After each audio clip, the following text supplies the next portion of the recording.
Red టీవీలో మీ వ్యాపార ప్రకటనల కోసం ఈ నంబర్ని సంప్రదించండి.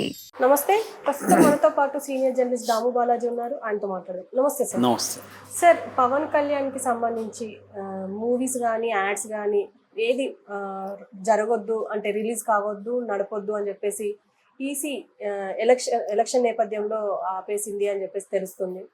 ఇది ఎంతవరకు నిజం సార్? అంటే ఇంకా ఆపలేదు కానీ ఆపే అవకాశం ఉందని చెప్తున్నారు. దీనికి ఒక మూలం ఏంటంటే కర్ణాటకలో శివరాజ్ కుమార్ అనే ఒక పెద్ద హీరో ఉన్నాడు, రాజ్ కుమార్ కొడుకు. సో ఆ శివరాజ్ కుమార్ భార్య గీత ఆమె ఎంపీగా కంటెస్ట్ చేస్తుంది. అక్కడ షిమోగ అంటారు, షిమోగ నుంచి ఎంపీగా కంటెస్ట్ చేస్తుంది. యాక్చువల్గా ఆమె అంతకుముందు సీఎంగా ఉన్న బంగారప్ప కూతురు. ఆమె వాళ్ళ ఇద్దరు బ్రదర్స్ కూడా రాజకీయాల్లో ఉన్నారు, మధు బంగారప్ప అండ్ కుమార్ బంగారప్ప ఏమో వీళ్ళిద్దరు మధు అండ్ కుమార్ ఇద్దరు కూడా సొరాబా అనే ఒక నియోజకవర్గంలో 2 పార్టీల నుంచి పోటీ చేస్తున్నారు ఎంపీలుగా. ఈ కుమార్ బంగారప్ప ఏమో బీజేపీ నుంచి, ఈ మధు బంగారప్ప ఏమో కాంగ్రెస్ నుంచి. సో అదొక విచిత్రమైన రాజకీయ కుటుంబం. సో ఆమె కూడా గతంలో జేడిఎస్ నుంచి ఆమె పోటీ చేసింది శివమొగ్గలో 2014లో, అప్పుడు ఓడిపోయింది. ఇప్పుడు రీసెంట్గా ఆమె కాంగ్రెస్లో చేరింది. కాంగ్రెస్లో బీజేపీలో ఉన్నప్పుడేమో ఎవరు పట్టించుకోలేదు, జేడిఎస్లో ఉన్నప్పుడు. కాంగ్రెస్లో చేరేసరికి కాంగ్రెస్కు బీజేపీకి అక్కడ టగ్ ఆఫ్ వార్ బలంగా ఉంది. జేడిఎస్ కూడా బీజేపీతో టైఅప్ అయింది అక్కడ. సో ఈ 2 కూటముల మధ్య, అంటే కాంగ్రెస్కి ఈ కూటమికి, జేడిఎస్ బీజేపీ కూటమికి మధ్య విపరీతమైన టగ్ ఆఫ్ వార్ నడుస్తుంది. ఎట్లయితే ఆంధ్రప్రదేశ్ రాజకీయాల్లో ప్రతిదీ పొలిటికల్గా అయిందో కర్ణాటకలో కూడా ఇదే జరుగుతుంది. సో ఇప్పుడు వాళ్ళు ఏం చేశారంటే ఎలక్షన్ కమిషన్ కంప్లైంట్ చేశారు. ఈ శివరాజ్ కుమార్ది ఇటీవలనే కరటక దమనక అనే ఒక సినిమా రిలీజ్ అయింది. దానికి సంబంధించి ఎక్కడ చూసిన హోర్డింగ్స్, పోస్టర్లు అవన్నీ ఉన్నాయి. రెండోది, శివరాజ్ కుమార్ని ఈ సందర్భంగా కాంగ్రెస్ పార్టీ స్టేట్ వైడ్ కూడా ప్రచారానికి ఉపయోగించుకుందాం అనేది ప్లాన్ చేస్తున్నారు.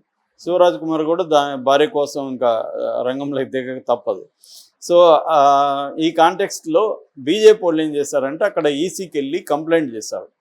ఏమని, శివరాజ్ కుమార్ హోర్డింగ్స్ కానీ, ట్రైలర్స్ కానీ, టీజర్స్ కానీ ఏమీ బయటికి రాకూడదు అని. అంటే మామూలుగా ఏం చేస్తారంటే వీళ్ళు తెలివిగా ఈ టైంలోనే కావాలని వీళ్ళ సినిమాల్ని ఓటీటీలోనూ యూట్యూబ్లోనూ అక్కడెక్కడ పెట్టడం, ఇంటర్వ్యూలు ఇవ్వడం, ఓల్డ్ సినిమాలు మళ్ళీ రిలీజ్ చేయడం, ఇవన్నీ చేస్తుంటారు. ఈవెన్ పవన్ కళ్యాణ్ కూడా అదే స్టార్ట్ చేశాడు. మనం చూసాం కదా ఉస్తాద్ భగత్ సింగ్లో, దానికి సంబంధించిన గ్లింప్స్లో మొత్తం అది పొలిటికల్ యాడ్ లాగే ఉంది. దాని మీద కంప్లైంట్ ఇచ్చారు విలేకరులు వాళ్ళు, కానీ మేము పరిశీలిస్తామని 3 రోజులైంది, ఇప్పటివరకు ఏమి ఈసీ తీసుకున్నారు. అది క్లియర్గా పొలిటికల్ యాడే. అంటే గ్లాసును చూపించి గ్లాస్ పగిలే కొద్దీ పదునెక్కుతుంది, ఇది గ్లాస్ సైజు కాదు, సైన్యం ఉంది దీని వెనక, ఇట్లాంటి డైలాగులు. అది క్లియర్గా జనసేన సింబల్, ఎలక్షన్ సింబల్ గ్లాసుని గురించి మాట్లాడుతుంది తప్ప సినిమాకి దానికి ఏం సంబంధం కూడా ఎవరికి తెలియదు. అది సంబంధం కూడా ఏమి లేదు అక్కడ, క్లియర్గా తెలిసిపోతుంది. అక్కడ ఒక జాతర కాంటెక్స్లో వాడేదో ఇసిరేస్తాడు, ఇతను తాగుతున్న గ్లాస్ని, ఇది పగిలితే పదునెక్కుతుంది, సో డైలాగులు ఉన్నాయి. సో దీని మీద మళ్ళీ మేమ్స్ జరుగుతున్నాయి. గ్లాస్ పగిలినాక పనికి రాకుండా పోతుంది కానీ పదునెక్కడమే ఉంటుంది, ఇంకా దాన్ని ఎవడో ఏం చేసుకుంటాడు. Glass suppose to have drink, తాగడానికి ఉపయోగించాలి తప్ప గ్లాసుని, దాన్ని పదునెక్కితే దాన్ని ఎవడో నేను తీసుకొని పొడుస్తానంటే గమ్మని ఉంటారు కదా. సో పడిపోయినాక ఇంకా తాగలేము, పగిలిపోయింది అనేది వీళ్ళు చేస్తున్నారు. రెండోది, దీని వెనక ఎంత చిన్నదన్న దాని వెనక సైన్యం అంటే తన పార్టీ సీట్లు తక్కువ కాబట్టి మీరేం ఫీల్ కాకుండా అని చెప్తున్నాడు అనేది కూడా కామెడీ చేస్తున్నారు. సరే, ఏదేమైనా అదైతే పొలిటికల్ యాడ్ క్లియర్గా. మరి ఈసీ ఎందుకు తీసుకోలేదో తెలీదు. ఇప్పుడు దీనికి పవన్ కళ్యాణ్ గతంలో పొలిటికల్గా ఉన్న కొన్ని సినిమాలు ఇవన్నీ కూడా బయటికి రాబోతున్నాయని చెప్తున్నారు. రిలీజ్ చేయడం ఇవన్నీ ప్లాన్ చేస్తున్నారు. సో ఇదేంటంటే పొలిటికల్ సీజన్లో సినిమా ఏ రంగాన్ని వదులుకోరు వాళ్ళు, ప్రతి రంగాన్ని ప్రచారానికి వాడుకుంటారు. సినిమా వాళ్ళు ఉన్నప్పుడు సినిమా రంగాన్ని వాడుకుంటారు. వైసీపీ కూడా ఏం తక్కువ కాదు కదా. వైసీపీ ఆల్రెడీ వ్యూహం, శబదం మళ్ళీ చాప్టర్ 1, చాప్టర్ 2 ఇవన్నీ చేశారు. పైగా గవర్నమెంట్కి సంబంధించిన ఫైబర్ నెట్ కూడా ఇచ్చారు. అంటే అది ఎవరికైనా ఇస్తామని వాళ్ళు చెప్తున్నారు, బట్ దాన్ని వీళ్ళు వాడుకున్నారు, రామ్ గోపాల్ వర్మ వాళ్ళు. సో ఈ కాంటెక్స్ట్లో ఇక్కడ ఈ శివరాజ్ కుమార్కి కానీ ఇప్పుడు అక్కడ ఏంటంటే బీజేపీ అధికారంలో ఉంది కాబట్టి సెంట్రల్లో ఈసీ బీజేపీ కోసం అక్కడ చేసే అవకాశం ఉంది. అక్కడ కానీ ఈసీ చేస్తే ఇక్కడ పవన్ కళ్యాణ్కి అది హెడేక్ అవుతుంది. ఇక్కడేమో రివర్స్, ఇక్కడేమో పవన్ కళ్యాణ్తో బీజేపీ ఉంది కాబట్టి ఈసీ ఇక్కడ చేయకపోవచ్చు. అందుకనే పవన్ కళ్యాణ్ యాడ్ని కూడా ఈసీ ఎందుకు పట్టించుకోలేదంటే ఇదే కారణం అని చెప్తున్నారు. ఎందుకంటే బీజేపీ కూటమి కాబట్టి కూటమికి కొంత లీనియన్స్ ఉంటుంది అనేది చెప్తున్నారు. దీని మీద ఏం జరుగుతుందనేది చూడాలి. ఏదేమైనా పవన్ కళ్యాణ్కి ఇది ఒక పెద్ద తలనొప్పిగా మారే అవకాశం ఉంది. ఎందుకంటే ఇటువంటివి లేనప్పుడు ఆయనకు ఆ రకమైన హెల్ప్ దొరకదు అనమాట సినిమాల నుంచి. సో ఇది మేజర్ తలనొప్పి. ఖచ్చితంగా అయితే అక్కడ నాకు తెలిసి ఖచ్చితంగా శివరాజ్ కుమార్ని అడ్డుకునేదానికి వాళ్ళు ట్రై చేస్తారు. ఎందుకంటే కాంగ్రెస్కి శివరాజ్ కుమార్ చాలా హెల్ప్ అయ్యే అవకాశం ఉంది. శివరాజ్ కుమార్కి మంచి మాస్ ఫాలోయింగ్ ఉంది. నేను కిల్లింగ్ వీరప్పనప్పుడు వర్క్ చేశాను, చూశాను. సో మంచి ఎక్కడికి పోయినా ఆయనకి ఎక్కువగా మాస్ వైపు నుంచే జనం వస్తారు షూటింగ్ దగ్గరికి కూడా. సో ఆయన సినిమా పైగా వరుసగా ఆయన ఎప్పుడు కూడా పెండింగ్లో ఒక 20-30 సినిమాలు ఉంటాయి అన్నమాట క్యూలో. అంత బిజీగా ఉంటారు ఆయన. సో అందువల్ల ఆయన ఇన్ఫ్లుయెన్స్ ఎంతో కొంత పనిచేస్తుంది కాంగ్రెస్కి. దాన్ని ఆపడానికి వీళ్ళు బీజేపీ వాళ్ళు అక్కడ ట్రై చేస్తున్నారు. అక్కడ ఈసీ బీజేపీకి అనుకూలంగా ఉండే అవకాశం ఉంది. సో అక్కడ కానీ అలాగే ఉంటే వీళ్ళు ఇక్కడ ఈసీకి కంప్లైంట్ ఇస్తారు వైసీపీ వాళ్ళు. ఇక్కడ ఈసీ కానీ పట్టించుకోకపోతే ఖచ్చితంగా అది కోర్టుకు కూడా వేసే అవకాశం ఉంది. ఎందుకంటే వీళ్ళు ఇక్కడ పట్టించుకోకపోతే సెంట్రల్ ఈసీకి ఇస్తారు. సెంట్రల్ ఈసీ కూడా పట్టించుకోకపోతే కోర్టుకు వెళ్ళే అవకాశం ఉంటుంది. అక్కడ ఒక న్యాయం ఇక్కడ ఒక న్యాయం అవుతుంది కదా. సిమిలర్ అక్కడన్న భారీ కోసం ఇక్కడ ఈయనే డైరెక్ట్గా పార్టీ నాయకుడు. సో పార్టీ నాయకుడు ఉన్నప్పుడు ఇన్ఫ్లుయెన్స్ చేసే విధంగా సినిమాలు కానీ ఇతర ఉండకూడదు. అది పొలిటికల్ యాడ్గా ఉండాలి.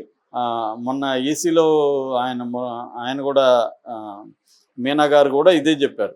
పొలిటికల్ యాడ్ అయితే మాత్రం మా దగ్గర పర్మిషన్ చూపించి మాకు పర్మిషన్ తీసుకొని తర్వాత వెళ్ళాలి. సినిమా యాడ్ అయితే సంబంధం లేదు, కానీ సినిమాలో పాలిటిక్స్ అనేది మాట్లాడకూడదు.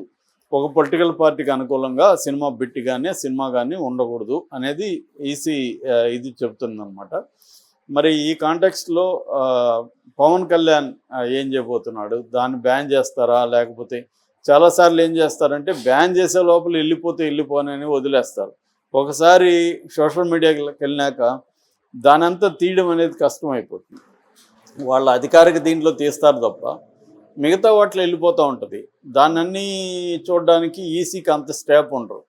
ఇదొక మేజర్ ప్రాబ్లం. అందుకని ఏం చేస్తుంటారంటే చాలామంది వదిలేస్తారు, ముందు వదిలేసి తర్వాత కంప్లైంట్ ఇచ్చినాక తీసేస్తారు. తీసేసి మొన్న కూడా చంద్రబాబు మీద కంప్లైంట్లు ఇచ్చారు, ఇట్లా జగన్కి వ్యతిరేకంగా చేస్తున్నారని. టీడీపీ అఫ్సెల్ టీడీపీలో దాంట్లో పెట్టిన దాన్ని తీసేశారు. కానీ అది అనేక చోట్ల తిరుగుతూ ఉంది. వాట్సాప్లో వెళ్ళిపోతుంది, తర్వాత గ్రూప్స్లో వెళ్ళిపోతుంది. రకరకాల వాళ్ళు దాన్ని పెట్టేస్తుంటారు. అన్నిటినీ పట్టుకొని చేయడం అనేది ఎవరికి కూడా సాధ్యం కాదు. సో ఇది కంప్లీట్గా కష్టం. కానీ అట్లీస్ట్ పబ్లిక్గా ఉన్న అంటే ఫిజికల్గా హోర్డింగ్స్, పవన్ కళ్యాణ్ సినిమాలు అవి కష్టం అవుతుంది. ఎందుకంటే వాళ్ళకి మేజర్గా పవన్ కళ్యాణ్ ఫ్యాన్స్కి రాజకీయ కేడర్కి పెద్ద తేడా లేదు. ఒక ఫీడ్ ఇస్తూ ఉండాలి అభిమానులకి, వాళ్ళని ఉత్సాహాన్ని నీరుగార్చకుండా. అందుకనే పవన్ కళ్యాణ్ నిజానికి ఆ సినిమా ఇప్పుడు రిలీజ్ కాదు, పాడు కాదు. అది ఎప్పుడో సెప్టెంబర్ అంటున్నారు, ఎప్పుడు కూడా అవుతుందో లేదు తెలియదు. కానీ దాన్ని ఇప్పుడు ఎందుకు హడావిడేదో చర్చ దాని మీద ఒక ఊపు క్రియేట్ చేద్దామని చేశారు. సో ఇట్లాంటివి కానీ కట్ అయితే పవన్ కళ్యాణ్కి కొంత ఖచ్చితంగా ఇబ్బంది ఉంటుంది. మరి ఈసీ ఎలాంటి నిర్ణయాలు తీసుకుంటుందనేది చూడాలి. Okay sir, thank you.